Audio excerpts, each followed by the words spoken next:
Canada, pays d'immigration, Canada, terre promise, entre guillemets. Oui, le Canada, ça peut être une terre promise, ça peut être un pays où on peut réussir, on peut prospérer, on peut s'établir, mais il faudrait maîtriser le système canadien. Ça, je ne le dirai assez et je ne cesserai jamais de le répéter. Je m'appelle Marie-Agnès.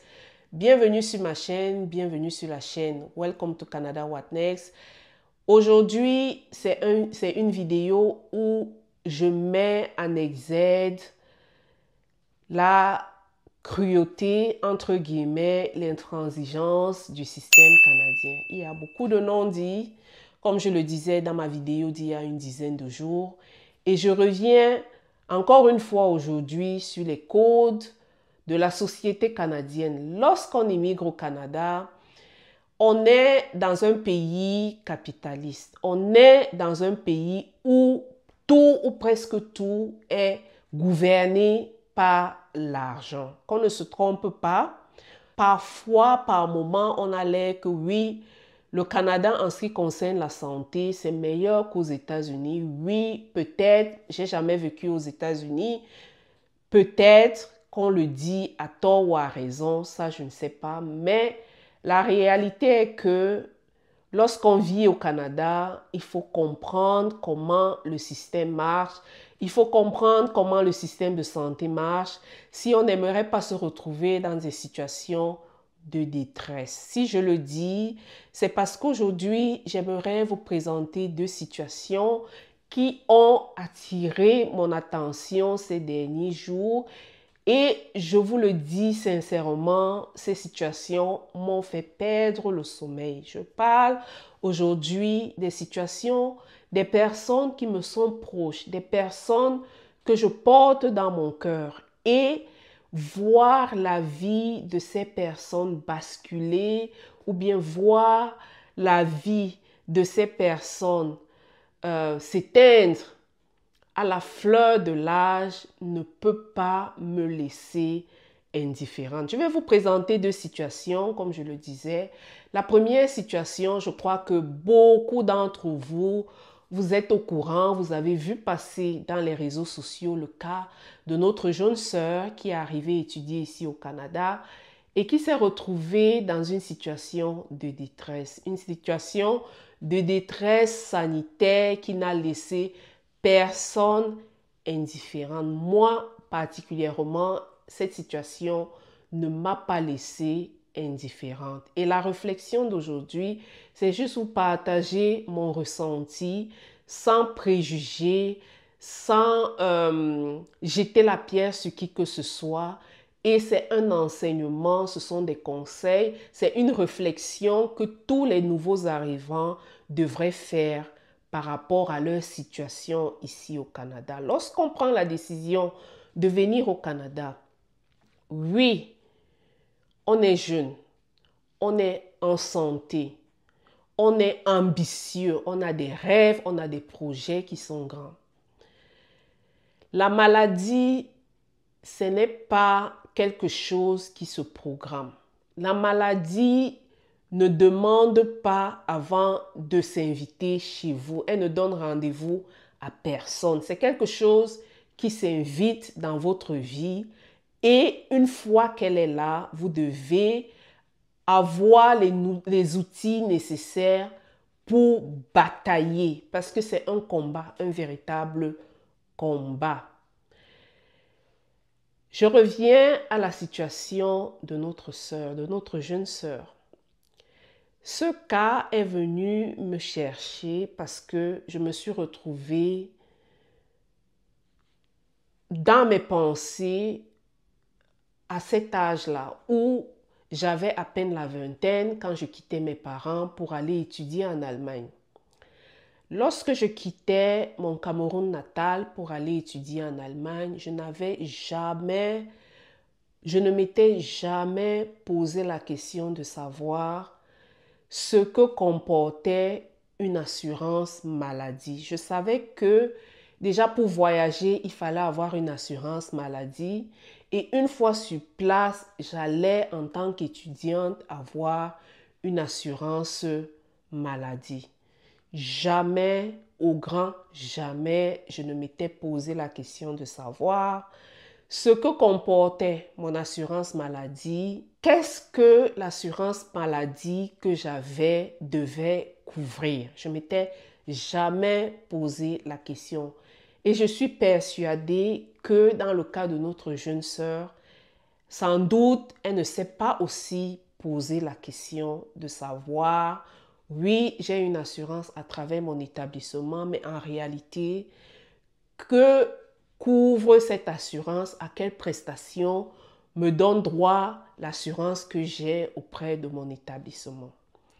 L'été dernier, pour tous ceux qui sont au Canada, vous avez suivi toutes les réformes qu'il y a eu autour du permis d'études, toutes les réformes qu'il y a eu autour de plein d'établissements postsecondaires au Canada et tous les manquements qui ont eu par rapport à tous ces établissements-là. Oui, le Canada, c'est un pays industrialisé, mais il y a des choses qu'on peut améliorer. Il y a des choses certainement que le système ne prévoit pas à certains niveaux. C'est à nous de faire nos recherches, c'est à nous de nous informer, c'est à nous, une fois de plus, de nous assurer qu'une fois là-bas, on est couvert, qu'une fois là-bas, que quel que soit le scénario qui arrive, on a ces protections. Et lorsque j'observe de près la situation de notre jeune sœur, oui, il se dit qu'elle avait une assurance, mais si elle n'arrive pas à avoir accès à certains soins, ça veut tout simplement dire qu'elle avait certainement une assurance très limitée. Et j'interpelle les parents. Lorsque vous prenez la décision d'envoyer votre enfant dans un pays étranger, renseignez-vous. On est jeune, on est en santé, on ne s'imagine pas qu'un enfant qui a à peine la vingtaine peut se retrouver dans une situation sanitaire grave, mais ça peut arriver, ça peut arriver. Et puis, lorsque ça arrive, ça ne pardonne pas. Comme je le dis, nous sommes dans un pays très capitaliste. Oui, il y a des actions communautaires. Oui, la société canadienne ou bien la communauté, toutes les communautés vont se mobiliser, mais nos soutiens sont limités et nous sommes presque impuissants face à certaines choses. Donc l'appel d'aujourd'hui, c'est vraiment d'interpeller les immigrants, d'interpeller les parents, d'interpeller tous ceux qui vivent ici au Canada, de maîtriser le système canadien, de comprendre, de se poser les questions et d'utiliser les outils qui sont mis à notre disposition. Autre chose, lorsque on immigre au Canada, oui, en tant que résident permanent, en tant que Canadien, on a des assurances de santé de base qu'offrent presque toutes les provinces du Canada. Ici, je m'adresse à tout le monde. Ne vivons pas au Canada comme nous vivons dans nos pays d'origine et plus particulièrement les pays africains où on n'a pas la culture de souscrire aux assurances. Je le disais en entame de ma vidéo que je vais vous présenter deux scénarios. J'ai été, je ne dirais pas victime, mais j'ai été confrontée à deux situations. Ça, ce sont vraiment des personnes très, très, très proches de moi qui, dans un cas, ont subi des situations dramatiques. Dans l'autre cas, sont en train de subir des situations de drame et des personnes qui sont jeunes, qui sont pour certains plus jeunes que moi, à peine la quarantaine, qui se retrouvent dans des situations de détresse sanitaire inouïes, des choses que vous ne pouvez pas imaginer. Nous sommes au Canada, nous sommes jeunes, nous sommes en santé, mais on ne sait jamais ce qui peut nous arriver. Nous vivons ici, comme je disais tantôt, comme dans nos pays africains. Et lorsque nous n'avons pas pris les bonnes actions et qu'on se retrouve dans des situations difficiles, c'est la détresse, c'est la misère, c'est la galère. La détresse mentale, la détresse financière, je ne dirais pas la détresse sanitaire parce que oui, lorsqu'on est résident permanent, on a quand même une couverture sanitaire. On peut avoir cette opportunité-là d'avoir les soins nécessaires. Au-delà des soins, il faut penser à son cercle familial.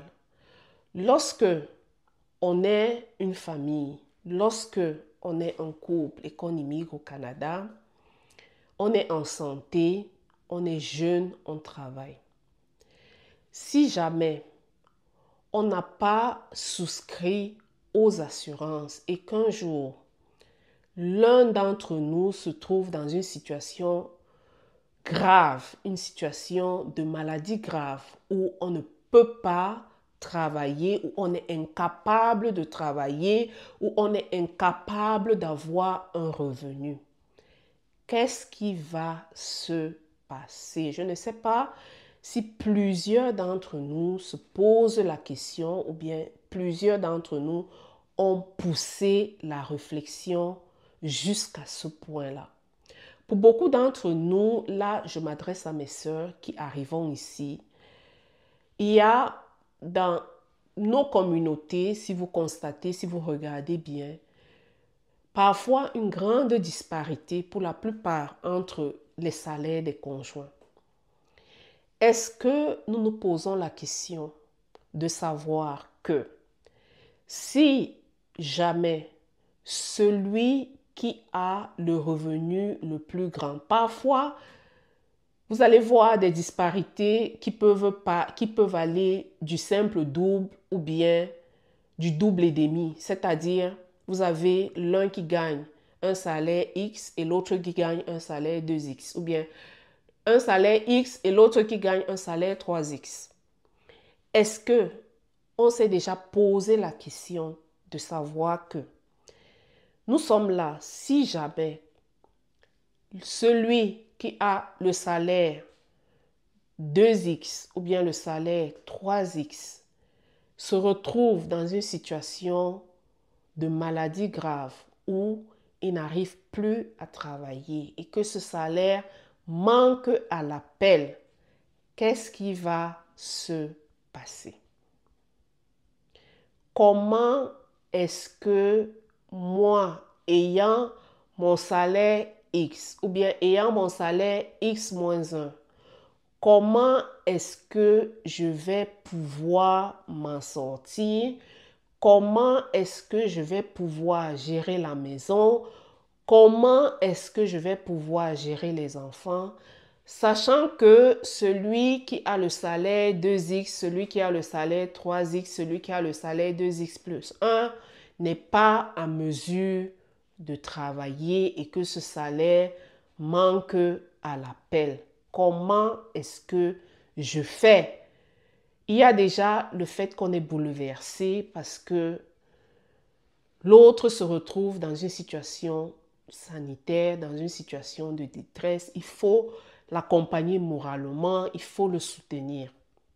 En plus de la situation sanitaire, on se retrouve en détresse financière. Oui, on peut donner un coup de main. Oui, il faut avoir un esprit, un cœur généreux. Mais est-ce qu'on va pouvoir tenir?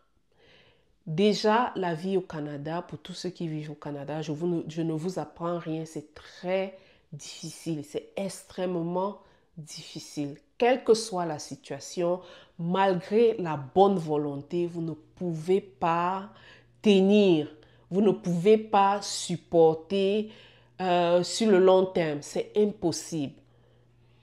La vidéo d'aujourd'hui, c'est vraiment une vidéo où j'exhorte tous les immigrants, principalement mes frères et sœurs qui viennent des pays africains, qui oublient ou bien qui s'oublient et qui, dans leur tête, dans leur esprit, dans leur manière de penser, sont toujours restés en Afrique alors que physiquement, nous sommes au Canada. Alors, j'ai une nouvelle pour vous.